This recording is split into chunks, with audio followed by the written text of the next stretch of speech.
So I want to talk a bit about crying. So a lot of people for a long time have seen crying as kind of a weakness or even something to avoid or something that can be scary or overwhelming. And the thing that I have realized over the past few weeks and over the past few years, working with clients and helping them connect to their inner selves, is that crying itself as an emotion or as an expression of where you're at is a powerful tool for transformation. When you cry, you're listening to your inner self. You're listening to an aspect of you that carries information, and then you going through that motion of crying, of those tears, you're processing the wisdom that is coming from your body. And so, if you were to think of crying as sort of this mechanism that allows you to understand where you're at and who you are and how you feel and etc., then that process can be one of the most important things for you in your life, because a lot of people are disconnected from themselves. A lot of people don't know where they want to go. They don't know who they are. They don't know how they feel, or they're not even understanding the importance of feeling. A lot of people are disconnected from their bodies.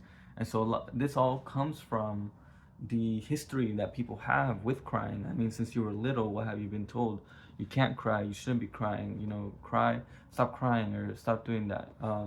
And so you're forcing, you're training yourself to stop that flow, that divine flow that can give you or release you from wherever you're at.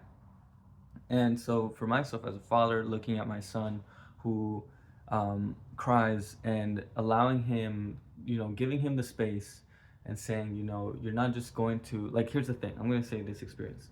So for example, my son, even last night, he woke up and he was crying. And so he's been asking for milk and he's been wanting to sleep right next to my wife. And the thing is, my wife is pregnant. She's not going to be comfortable with my son being so on her. And also, him asking for milk is not the best thing in at night, just because it seems to be a mechanism that he uses to kind of satiate himself. So I realized that this was a thing because it was happening for 3 days now. And so I just asked him to sit down in his bed and that there was not going to be any milk and he was okay. And when he was crying, he was just he was asking for milk, and then he was calling for me, and I don't know if he was missing me or he wanted me to be next to him, but I reminded him that I'm there, that he's not alone. I was with him as he was crying. And once he let it out, he let that fear go, then he was able to fall asleep. And so this process is something that many people need to go through, but they're not going through. We're short circuiting that ability for the individual to express where they're at and express their fears, and even accept the fears. Crying is something that babies do often. And so when we get taught to not do that, we lose our ability to process our fears, to process our anxiety. And so this is where that disconnection from the body comes in, because when you disconnect from crying, you're also disconnecting from that mechanism, that strong survival mechanism, but also as a strong spiritual mechanism. Um, and so individuals who are not tapped into crying, well, this video is for you, really. Like, start crying, start allowing yourself to open yourself to these emotions, recognize the moments when you are not allowing yourself to cry. More importantly, begin to tap into that awareness that you have within you, that allows you to feel and and and release and express whatever it is within your body. And you can do this um, pretty easily by doing like a body scan. And so you do a body scan, you take a deep breath, and you ask yourself, your body, how it is and where it's at. And through that, you're able to tap into whatever emotions are lying within you. And so emotions can lie within you. As an emotion code practitioner, emotions can be stored within your body. They become trapped.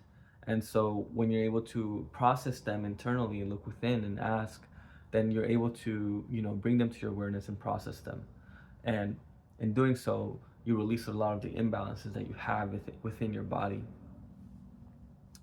And so with that being said, um, this is just in a video that I want to share the importance of crying, and I want to put that idea forward so that people can begin to think about how not crying has potentially moved them away from their true self.